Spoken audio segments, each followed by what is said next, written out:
अब तक हमने देखा कि ध्रुव जहां स्नेहा को रोमांस के बहाने से अपनी कार में ले जाता है, जहां पहले चॉकलेट खिलाया जाता है, फिर ध्रुव अपनी डिजायर स्नेहा को प्यार करके मिटाता है। वहीं दूसरी तरफ ध्रुव का भाई पार्थ भी अपने भाई के नक्शे कदम चलकर प्रिया को चॉकलेट देने के लिए बालकनी के सहारे से आने लगता है, पर इत्तेफाक से वो वहीं लटक जाता है। अब आगे प्रिया ने जैसे ही हैरी पॉटर सुना, उसे पता चल गया कि ये किसी भूत की नहीं बल्कि पार्थ की आवाज है। प्रिया तुरंत बैक डोर का दरवाजा खोलती है और उसे तभी रेलिंग से लटका हुआ पार्थ दिखाई दे जाता है, जो इस वक्त उसे गुस्से से घूर रहा था। पार्थ प्रिया को देखकर कहता है, ओफो, क्या इतनी देर लगती है बाहर आने में, कब से बुला रहा था मैं। उद्धरण चिन्ह।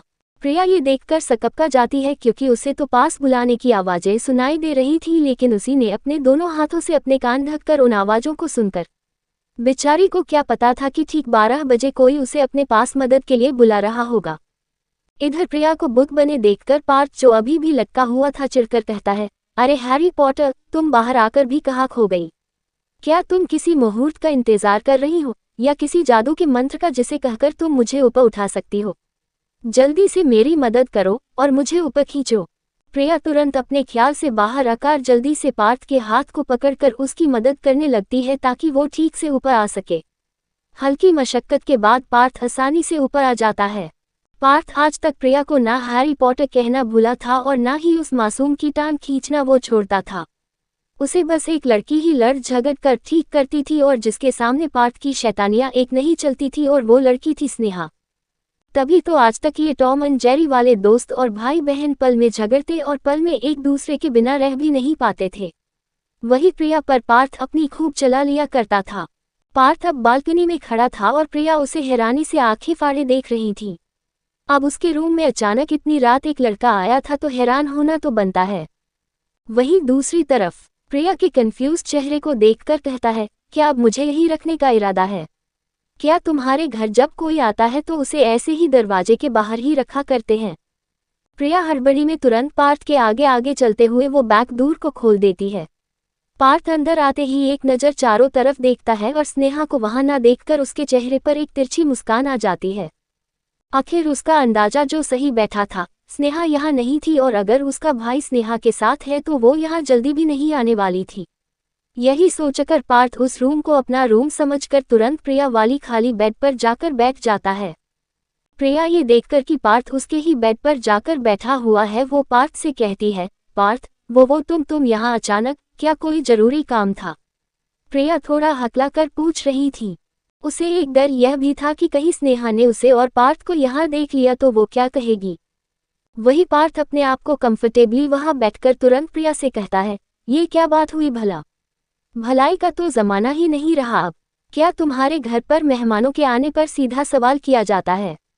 तुमने अभी देखा नहीं कितनी परेशानी से मैं यहाँ आया, और मुझे पानी तक पूछना तुमने जरूरी नहीं समझा, उल्टा मुझसे सवाल पर सवाल किए जा रही हो। प्रिया अपने मन में कहती है, अरे कौन सा मेहमान बिन बुलाए आता है? ऊपर से 12 बजे, ऊपर से बालकनी से, ऊपर से उसी से उसकी खातिरदारी करने के लिए कहता है। वहीं दूसरी तरफ ध्रुव स्नेहा को सेकंड राउंड में पूरी तरह उसकी एनर्जी को खत्म करने में लगा हुआ था। उसे स्नेहा का टेस्ट वैसे भी दुनिया की तमाम मीठी चीजों से ज्यादा मीठा और डिलिशियस लगता था। जैसे स्नेहा बेधड़क अपनी फेवरेट में चॉकलेट का जिक्र कर दिया करती थी, वैसे ही अगर कोई अब से ध्रुव से उसका फ्लेवर या उसकी फेवरेट किसी चीज के बारे में पूछे तो ध्रुव का यही जवाब होता कि उसका फेवरेट फ्लेवर स्नेहा थी, और उसकी फेवरेट चीज स्नेहा के फ्लेवर को बार बार चखना। ये उसके लिए कुछ ऐसा था जैसे जितनी बार वो स्नेहा को प्यार करता उतना ही एडिक्टिव वो बनता जा रहा था। ये बात तो वही जानता था कि वो खुद को अब कैसे स्नेहा के करीब कंट्रोल कर पाता था। उस वक्त भी उसने अपने पेशेंस का टेस्ट लिया था जब स्नेहा मासूमों से अपनी चॉकलेट को लिक करते हुए खा रही थी। ध्रुव का मन तो उसी वक्त हुआ था कि उस सिल्की चॉकलेट को वो स्नेहा को अपने होठों या बॉडी पर लगाकर खिलाए। स्नेहा का वो पाउटी लिप्स वाले अंदाज और अपने होठों को बार बार लिक करना ध्रुव के हार्मोन को अनबैलेंस कर चुका था।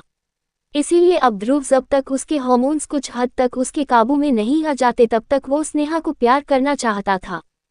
लेकिन उसकी प्यारी सी चूहिया 2 राउंड के बाद तेज तेज गहरी गहरी सांसें लेने लगती थी। इस बार ध्रुव ने उसे काफी देर बाद छोड़ा था, इसीलिए वो भी स्नेहा के सीने के ऊपर अपना सिर रखकर खुद भी अपनी तेज हो चुकी सांसों को काबू कर रहा था। अब सारी मेहनत करी भी उसने थी। कुछ देर बाद जब ध्रुव देखता है कि स्नेहा की सबसे अब तेज से धीमी हो चुकी है, जिसका एहसास उसे स्नेहा के ऊपर सिर रखकर ही फील हो चुका था, इसीलिए वो एक और राउंड के लिए जैसे ही फिर से स्नेहा पर वही गीली वाली किसेस करने के लिए स्नेहा की तरफ देखता है, लेकिन स्नेहा को अपनी आंखें बंद, एक तरफ अपना सिर झुकाए धीमी धीमी सांसें लेते हुए देखकर ध्रुव शॉक्ड हो जाता है। कहा वो अभी अभी 2 राउंड में चार्ज ही हुआ था और कहा उसकी चूहिया 2 ही राउंड के बाद उसी पोजीशन में थक कर सो चुकी थी। ध्रुव यह देखकर बस अपना सिर हिला देता है। यहाँ वो कुछ भी नहीं कर सकता था, बेशक उसमें कई राउंड्स की एनर्जी हो, लेकिन उसकी चूहिया उसे फिलहाल 2 ही राउंड तक झेल पाई। ध्रुव अब अपने मन में ठान चुका था कि वो स्नेहा की अच्छी डाइट के लिए गर्ल्स हॉस्टल के मेस फूड में हेल्दी और प्रोटीन रहित खाने की बात करेगा। वैसे ही उसने देखा था कि कई दिनों से स्नेहा नॉर्मल खाने को छोड़कर फास्ट फूड और अनहेल्थी डाइट खा रही थी, जिसमें ज़्यादातर स्पाइसी फूड होता था, जिसे एक टाइम पर स्नेहा बड़ी मुश्किल से खाया करती थी। ध्रुव यही समझ रहा था कि स्नेहा के खाने के मामले में लापरवाही का ही नतीजा है कि स्नेहा अब उसके प्यार को ज़्यादा देर हैंडल नहीं कर पा रही है। इधर ध्रुव स्नेहा के बॉडी में खाने को लेकर हो रहे बदलाव के बारे में थोड़ा बहुत सही भी था। स्नेहा को अब ज़्यादातर चटपटा और स्पाइसी फूड ही पसंद आता था और उनका कोई टाइम नहीं होता था। ध्रुव स्नेहा के प्यारे से चेहरे को देखता है। स्नेहा के गाल गुलाबी हो गए थे, वहीं स्नेहा की बॉडी पर भी ध्रुव के दिए कई लव बाइट्स जो अब तेज गुलाबी दिखाई दे रहे थे। ध्रुव की नज़र स्नेहा के पेट पर चली जाती है। स्नेहा की कमर वैसे ही ध्रुव के पूरे हाथों में समाने जितनी पतली थी, जिसे इस बार ध्रुव ने बहुत अच्छे से फील किया था। वैसे इतनी पतली कमर ध्रुव को उसके क्लाइमैक्स तक पहुंचने के लिए जितना एक्साइट करती थी। स्नेहा का फिगर बार्बी डॉल के जैसे थे, कर्वेशियस लेकिन प्रोपोर्शनेट। ध्रुव पूरी स्नेहा को अपनी बाहों में छुपा सकता था, लेकिन जहां ध्रुव स्नेहा की कमर को अपने हाथों से नाप सकता था, वहीं स्नेहा के कुछ हिस्से ध्रुव की हथेली से बाहर दिखाई दे जाते थे। उन्हें ध्रुव चाहकर भी अपने हथेली में ढक नहीं पाता था। ध्रुव जो कुछ देर पहले स्नेहा के जगे होने पर उसे अपनी डिजायर भरी नजरों से ताड़ रहा था, वहीं इस वक्त स्नेहा के सोने पर ध्रुव स्नेहा के पेट को एक प्यारी मुस्कान लिए देख रहा था। आखिर ये उसकी छोटी सी चूहिया का छोटा सा पेट जो था। ध्रुव को ना जाने क्या सोचता है कि वो स्नेहा के पेट पर झुककर एक स्वीट सी लाइट किस कर देता है। To be continued. ध्रुव जो कुछ देर पहले स्नेहा के जगे होने पर उसे अपनी डिजायर भरी नजरों से ताड़ रहा था, वहीं इस वक्त स्नेहा के सोने पर ध्रुव स्नेहा के पेट को एक प्यारी मुस्कान लिए देख रहा था। आखिर ये उसकी छोटी सी चूहिया का छोटा सा पेट जो था। ध्रुव को ना जाने क्या सोचता है कि वो स्नेहा के पेट पर झुककर एक स्वीट सी लाइट किस कर देता है। ध्रुव मुस्कुराते हुए खुद से कहता है, मेरी नन्ही सी चूहिया अब मेरी नन्ही सी जान बन गई है। ध्रुव देखता है कि अब तो स्नेहा कुंभकर्ण वाली नींद में जा चुकी है। स्नेहा को इतनी जल्दी इतनी गहरी नींद में सुलाने वाला काम ध्रुव ने किया था, इसीलिए इसके आगे का भी बचा हुआ काम उसे ही करना पड़ता है। ध्रुव अपने घड़ी में समय देखता है तो ऑलरेडी रात के 2 बज चुके थे और इस वक्त उसे स्नेहा को उसके हॉस्टल भेजना सही भी नहीं लगता। स्नेहा तो इस वक्त बिना कपड़ों के उसके आगे किसी छोटे बच्चे की तरह सो चुकी थी। ध्रुव जल्दी से पहले अपनी पैंट पहनता है और स्नेहा को अपनी पहनी हुई शर्ट पहना देता है, क्योंकि उसने स्नेहा के कपड़े उतारते वक्त उसे सीट से नीचे फेंक दिए थे। इसीलिए दोबारा फेंके हुए कपड़ों को स्नेहा को पहनाना उसे पसंद नहीं आया। वैसे भी वो इस वक्त स्नेहा को अपने घर ही लेकर जाने वाला था।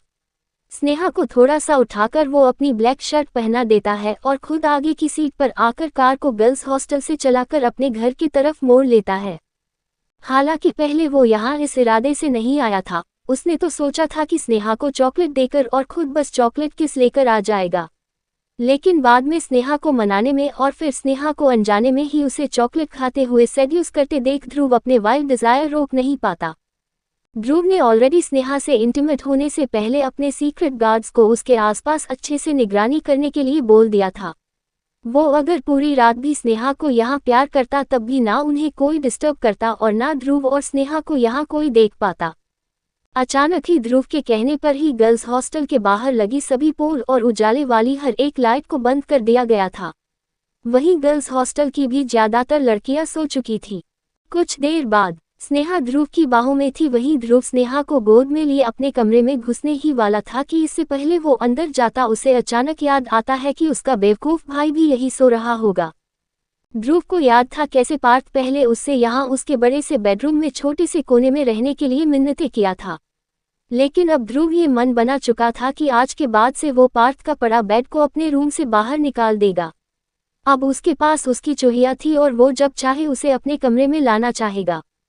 लेकिन फिलहाल अभी पार्थ को अपने रूम में याद करके ध्रुव स्नेहा को गोद में लिए ही दूसरे रूम में आ जाता है, जो उसने स्नेहा के लिए ही सेट कराया था, ताकि आगे से अगर स्नेहा उसके घर में रुके तो स्नेहा को उसका अपना रूम भी पता हो। ये रूम वैसे भी गर्ली थीम पर सजाया हुआ था।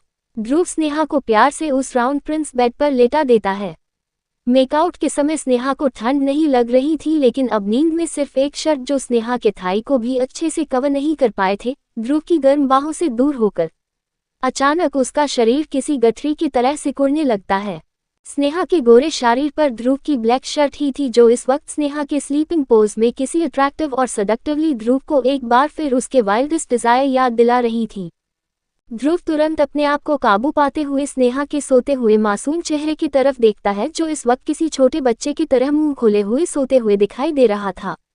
स्नेहा को इस तरह सोते हुए देखकर कौन कह सकता था कि इस लड़की की बॉडी ध्रुव को अपने सेल्फ कंट्रोल को भी बार बार चैलेंज कर दिया करती थी, जैसा कि अभी। लेकिन इस वक्त वो स्नेहा को फिर से परेशान करने वाले आइडिया को ब्रेक मार देता है। कल वैसे भी उसका कॉलेज था और ध्रुव ने आगे वैसे भी कई प्लान्स बना रखे थे स्नेहा के लिए। ध्रुव ये देखकर समझ जाता है कि स्नेहा को ठंड लग रही है। ध्रुव तुरंत रूम में लगा वार्मर को ऑन कर देता है और स्नेहा के ऊपर ब्लैंकेट डालकर खुद वॉशरूम में खुद को फ्रेश करने के लिए चला जाता है। थोड़ी देर बाद ध्रुव स्नेहा की बॉडी को भी हल्के वार्म वाटर से क्लीन करके इस बार वार्डरोब से स्नेहा के साइज का नाइट गाउन खुद पहना देता है। ध्रुव स्नेहा के ही ब्लैंकेट में खुद भी आकर स्नेहा को अपनी तरफ कर लेता है। स्नेहा रात में अगर दूसरी तरफ करवटें लेने की कोशिश भी करती, तब भी ध्रुव उसे अपनी तरफ करके थपकी देकर सुला देता। ध्रुव को स्नेहा की पीठ पर थपकी देते देते पता भी नहीं चलता कि कब उसे भी कब गहरी नींद आ चुकी है। वहीं दूसरी तरफ दो लोगों की नींद अभी भी उनके आंखों से गायब थी और काफी देर बाद जाकर वो दोनों एक साथ एक ही रूम में एक बिस्तर पर सो गए। ये दोनों और कोई नहीं बल्कि पार्थ और प्रिया थे, और पार्थ और कहीं नहीं बल्कि प्रिया के साथ उसके ही बेड पर सो रहा था। फ्लैशबैक। प्रिया, पार्थ तुम यहाँ, अगर किसी ने यहाँ देख। पार्थ तो प्रिया के सवाल पूछने से पहले ही ऑर्डर देते हुए कहता है, हैरी पॉटर, तुम्हारे रूम में आने के लिए मैंने कितनी मशक्कत करी है, इसीलिए पहले अपने आए इस गेस्ट के लिए पानी लेकर आओ, फिर मैं तुम्हें बताऊंगा कि मैं यहाँ क्यों आया हूँ। प्रिया जल्दी से अपनी पानी की बोतल पार्थ के आगे कर देती है, जिसे पार्थ गट गट करके सब खत्म कर देता है। इसके बाद चिढ़ते हुए कहता है, बताओ खाली पानी ही दे दिया, ये नहीं साथ में कुछ खाने के लिए भी पूछ लिया होता। प्रिया ये सुनकर हैरान थी। एक तो उसे डर लग रहा था कि कहीं स्नेहा यहाँ पार्थ को उनके रूम में देखकर क्या क्या सवाल करेगी, और ऊपर से ये लड़का उससे अपनी खातिरदारी कराने में लगा हुआ है। प्रिया झंझना कर पार्थ से कहती है, अरे ये कोई टाइम है आने का जो मैं तुम्हें खाने पानी के बारे में पूछूं। लेकिन प्रिया ये झंझना हद सिर्फ अपने मन में कर रही थी, क्योंकि वैसे पार्थ के आगे तो उसकी बोलती बंद हो जाती है। इसीलिए वो खुद इंतजार करने लगती है कि पार्थ ही उसे उसके यहाँ आने का कारण बता दे। जो होता भी है, पार्थ आखिरकार बता ही देता है कि वो यहाँ पर चॉकलेट डे मनाने के लिए आया है। व्हाट, चॉकलेट डे या चॉकलेट नाइट? इस बार प्रिया की हैरान भरी आवाज बाहर आ ही जाती है। क्या मतलब पार्थ का? क्या सिर्फ एक चॉकलेट देने वो इतनी रात यहाँ आया था? पार्थ जल्दी से अपनी लाई चॉकलेट को प्रिया के सामने लाते हुए कहता है, हाँ, क्योंकि मैं नहीं चाहता था कि मुझसे पहले तुम्हें तुम्हारे मीठे से दिन की शुरुआत कोई और करे। थिंकिंग फेस क्या होगा जब ध्रुव को पता चलेगा कि उसका नालायक भाई उसके रूम में नहीं बल्कि गर्ल्स हॉस्टल में चॉकलेट नाइट बनाए फिर रहा है। क्या पार्थ अगले दिन गर्ल्स हॉस्टल से सही सलामत बाहर निकल पाएगा? To be continued.